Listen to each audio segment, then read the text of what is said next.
এই যে আমি আইনগত কাজ করতে গেলে মানুষ যে ভুল বুঝে মনে করে যে এই পুলিশ তো 5ই আগস্টের আগের পুলিশ, সে কেন অ্যারেস্ট করবে, সে কেন বলবে রাস্তা ছেড়ে দিতে। মানে এই জায়গাটা আমি এখনও পাচ্ছি না আপনাদের, মানে সমাজের যে সম্পূর্ণ সমর্থন, এটা যদি না পাই আমি ইলেকশন করতে পারবো না।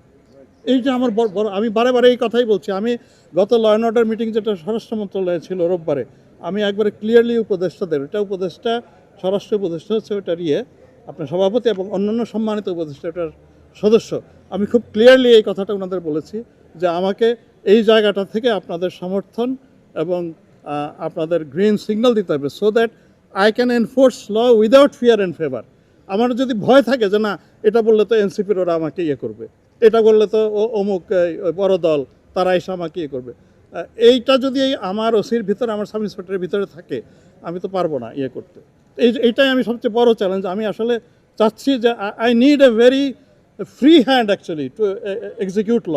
কারণ এটা করতে গিয়ে আমি যদি অন্যায় করি অবশ্যই আপনারা আমাকে ধরবেন। বাংলাদেশের ইতিহাসে ইলেকশন করার জন্য কখনো পুলিশকে প্রশিক্ষণ দিতে হয়নি, তো সেটা আমরা করেছি। আমরা তাদেরকে, কারণ আপনি জানেন যে এর আগের 15 বছরে অনেক পুলিশ নতুনভাবে নিয়োগপ্রাপ্ত হয়েছেন এবং সবাই, এবং আগের 15 বছরে যে ইলেকশনগুলো ওনারা দেখেছেন সেগুলোর উপরে মানুষের কিন্তু আস্থা নাই। কাজেই সবার নির্বাচন সম্পর্কে, নির্বাচনে কিভাবে কাজ করতে হবে সবার কিন্তু স্বচ্ছ ধারণা ছিল না।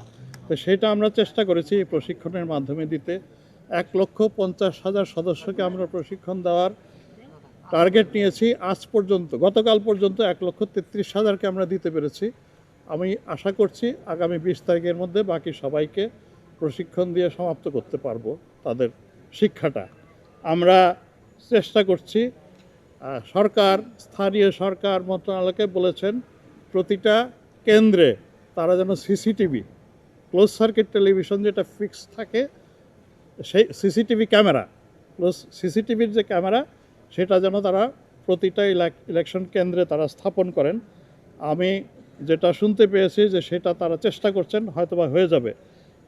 এর অতিরিক্ত ইন অ্যাডিশন টু দ্যাট আমরা পুলিশের যেগুলো গুরুত্বপূর্ণ কেন্দ্র, ঝুঁকিপূর্ণ 8,000, এবং মধ্যম ধরনের ঝুঁকি যাদের আছে 16,000, এই 24,000-এর প্রত্যেকটাতেই আমরা পুলিশের কাছে বডি ক্যাম দেওয়ার একটা উদ্যোগ নিয়েছি। জেলার এসপি সাহেবরা স্ব থেকে উদ্যোগে বডি ক্যামগুলো কিনছেন এবং জেলা পর্যায়ে এর উপরেও প্রশিক্ষণ চলছে।